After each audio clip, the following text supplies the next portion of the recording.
Hello, you don't even know my name, but I am happy you. What's up guys, it's Justin here. Welcome back to the channel, and in today's video I'm going to show you why it's important that if you're living in the Philippines as a foreigner on a tourism visa or other type of visa to consider opening a local bank account. I currently just got my bank accounts opened with BPI and also Security Bank, and it has just made my life a whole heck of a lot easier. So here's how to do it. And here's a couple more reasons why you want to do it. So let's get started. So why you want it is basically because if you're able to get right here a personal checking account, like this is an example with Security Bank, I have a checking account.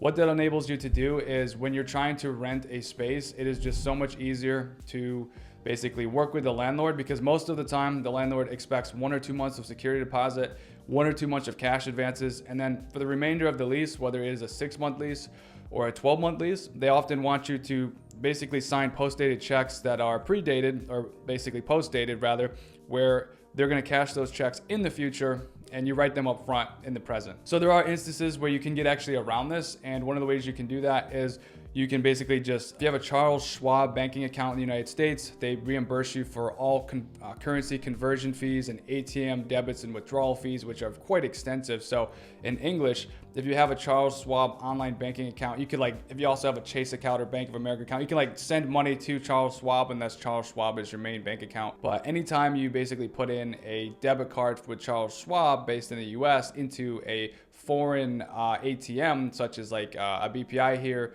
ATM, what that ultimately allow you to do is basically pull out, $300 US converts to 15,000 pesos or whatever, and then that's a free transaction to get the cash. And then you can pay your landlord in cash by going to his to the bank branch of where they bank, and then basically deposit the cash directly into their accounts. That's one way around it, and that's actually a really large hassle. It takes a lot of time and energy and actually money, because you have to pay for transportation to get to and from where you're trying to go. So that's a workaround if you don't have post-dated checks. Another workaround is you can just get lucky. In my first apartment here, the landlord happened to be also a Filipino American, so she had a Chase bank account just like myself, and I was able to just Zelle her the money for rent every single month back when I lived in Rockwell in Lincoln Tower, and that was super easy and convenient. But if you're not going to rely on luck, the other option is getting these post-dated checks, or one final option for paying rent here is basically you can pay cash. So before I had my local bank account set up, which happened recently within the last 30 days, I signed a new lease here, and they wanted to do a 12-month lease. I wanted to do a 6-month lease. They wouldn't budge. So what I ended up doing is I said, hey, I'll pay you a security deposit of 1 month and 6 months up front in exchange for a 6-month lease. So I'll pay you 7 months of cash up front to get a 6-month lease. And the owner agreed to it. And that's basically why I was able to get a 6-month lease in this situation. I am not a fan of paying 7 months of rent up front. I mean, it's doable, and when you're a foreigner, it might not be an issue for you to do. But I would prefer to just rather do it the old-fashioned way, where you pay every month. You just write a check, or you send the money. That's what I'm used to doing in the United States, anyways. But if you're paying up front, it makes no difference. But when you have the post-dated checks, that's essentially what happens. You basically get the checking account with Security Bank or another bank, and then you have that as an option, because a lot of owners prefer that. So that's one of the great things, one of the reasons why you want to get a local bank account. The next reason is if you want to use the local apps, it is so much easier to load your phone to renew your data. If you have a local bank account, I can reload my phone right from BPI with my data plan or whatnot, and I cannot get verified for a GCash or a Maya account. I just have not been successful in doing that. There's various reasons why that could be. My face now looks different than my passport photo. In my passport photo, I had a huge beard and long hair, so I look like a totally different person. That's one theory I have, and I'm just not going to go back to the United States to redo my passport to get a new photo until I can get a Gmaya or a Gcash or a Maya account, right? So Gcash and Maya are basically apps that are money management apps based for the Philippines essentially, and they allow you to act as a digital wallet to send money back and forth. And it's great for paying local vendors and things like that, or restaurants or fast food places or eateries, or your friends or transportation people here. You can pay with Gcash or Maya. So if you have a local bank account, you don't need Maya and you don't need Gcash if you just get a local bank account. That's basically it. So with the Grab app, I was successfully using my American Airlines credit card to pay for the Grab app, because I use the Grab app all the time. It's like Uber, but for Philippines. Eventually, it has no foreign exchange fees. That's why I was using that card. And then I switched to my Apple credit card because I was preferring cash back rather than miles. But recently, the Grab app will basically stop working periodically, and you won't be able to basically use your credit cards in America sometimes with the Grab app, and you can totally get stranded somewhere, which sucks if you don't have cash on you and you can't pay like actual cash for it or Gcash because you can't have a Gcash account, right? So having a local bank account saved me this week because my Apple credit card stopped working with that app. And I use that app like every day to get groceries delivered, to get food delivered, to get picked up and to get dropped off places. I really rely and count on that app because I'm not a big fan of like getting on motorbikes and stuff like that. Vanilla, it's just not my cup of tea. And so having a local bank account, I was able to just put in my debit card from my local bank account and boom, problem solved. Because I contacted Apple to see if there's anything they could do. It's very hard to figure out how to contact Grab. It's like their mission is to figure out ways to make sure you can't contact their support. I've done it successfully in the past. I've been able to successfully contact Grab in the past, but it is like a puzzle. It's like in a Rubik's Cube trying to figure out, like navigating through their website. Like you have to like be like a detective to figure out how you can submit a support ticket to Grab to figure out why your cards are not working. So, and last but not least, if you want to order items from Shopee or Lazada, which are basically like online retailer and distributors, which is a very, very handy and useful thing, or if you just want to get your groceries delivered through a different platform like GoCart or Landers.ph, having a local bank account will enable you to successfully get your card charged and the order submitted. If you try to do it with a American bank card or foreign bank card, your chances are like 50-50 or sometimes less that you even be able to successfully pay with your foreign card. So those are all of the reasons, like it just makes your life so much easier when you have the bank accounts. So how do you actually qualify and get these bank accounts opened? So it was a different process, a little bit different of a process for BPI versus Security Bank when I did this. So with Security Bank, I contacted one of the individuals I did a vlog with recently, who was an excellent contact, and I said, hey, is there anyone you can refer me to open a bank account here? And she said, sure. And she gave me a direct referral, and then the person was able to help me open a bank account. So here are the documents I needed, and here are the requirements. So the first requirement is you have to basically have been living in the Philippines for at least 6 months. I know, so the first 6 months when you're here, there's a good chance you will not be able to get a bank account. There might be a way to sidestep that rule, but I think the general policy for most banks is that if you're here on a tourism visa like me, you have to be here at least 6 months, and you have to basically show evidence or proof that you've been here at least 6 months by basically and you can do that by keeping those receipts that you get when you extend your visa, showing when you first got here and like how long you've been renewing it for.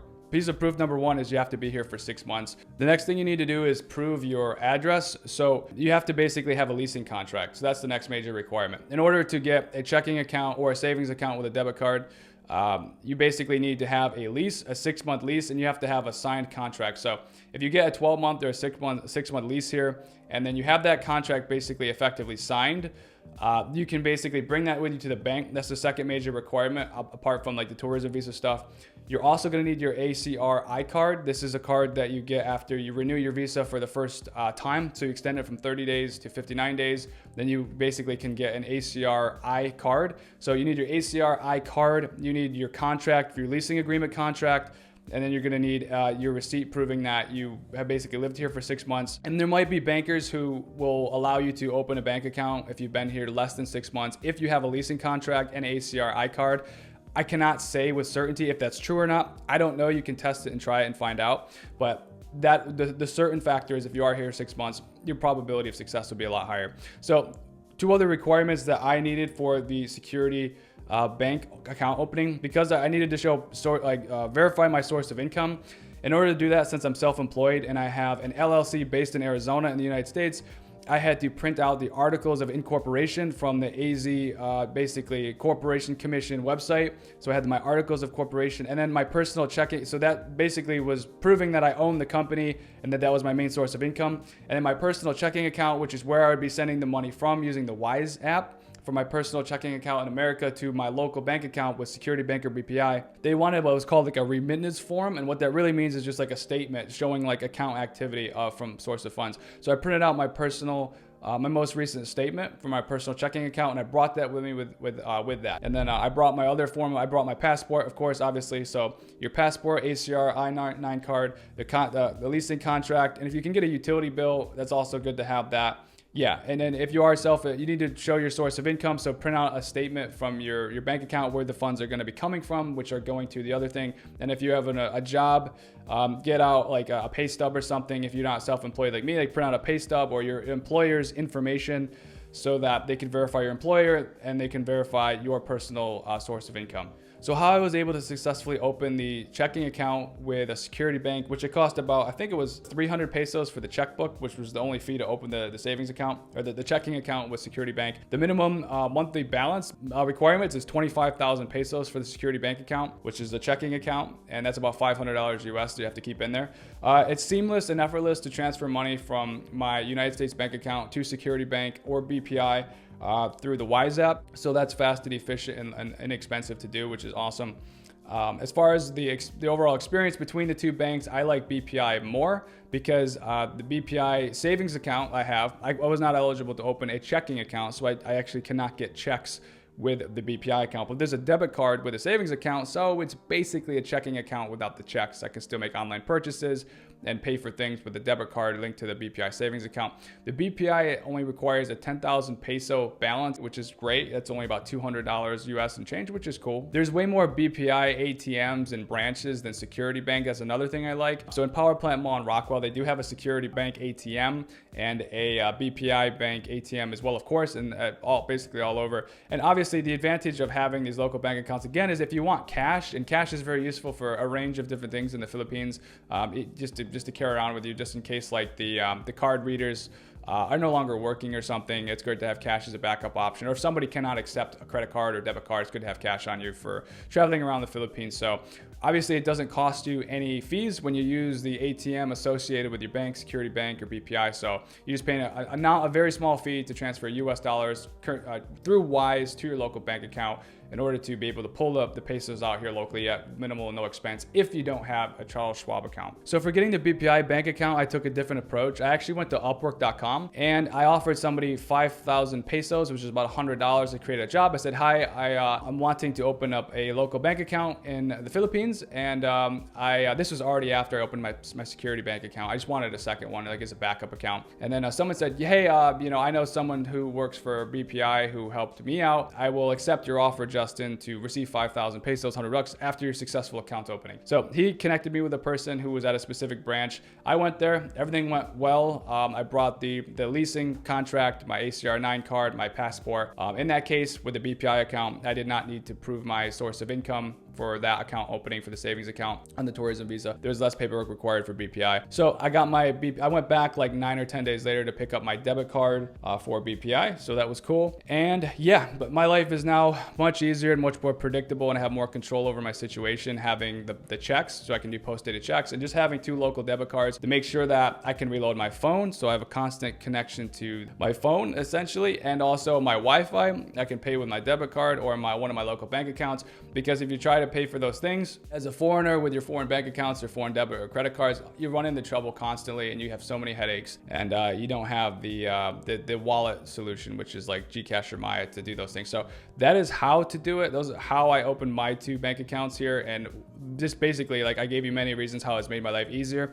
One other little tip or golden nugget I'll give you is I've ordered probably like 25 items from Amazon over the last 2 months. I've ordered like camera equipment, lighting equipment. I've ordered like a mattress topper, a wedge thing to improve my sleep.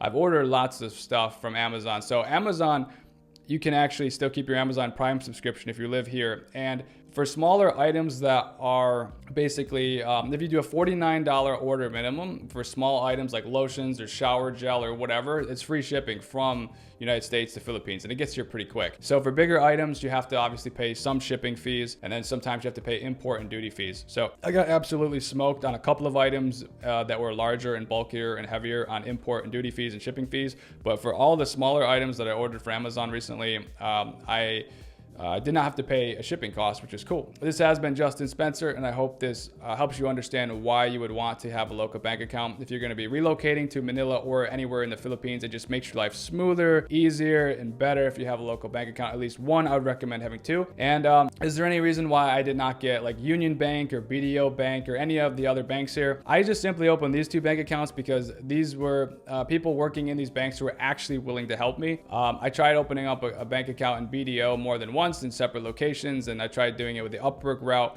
And BDO Bank, currently as of shooting this video, which is one of the biggest bank in the Philippines, does not allow people to foreigners to open up bank accounts who are on a tourism visa. So you need a work visa or a different type of visa to get a BDO bank account. But I find that BPI works just fine. BPI has been fantastic, and Security Bank did scare me for a minute. I'll just end this video by saying this. The mobile app for Security Bank basically unenrolled my bank account. So for literally like 2 weeks, I could not actually see my bank account or the balance or the statements or anything. And I called Security Bank 3 or 4 times, and they escalated my thing to the support or IT team. Nothing happened. And then one day I signed back in and my bank account was back. So, and all the money was there. It was just kind of scary and weird, because I'm not used to not being able to like see my bank account, but it's fine. It was just a weird thing, I guess. Never had a problem so far with BPI. I think there was one time for like a day where I couldn't load my bank account when I opened up the app. I tried it again like 30 or 40 minutes later, and my bank account was there. So I don't know if it was an internet connection issue or if it was like the app was down for maintenance issue or something. But yeah, I haven't had any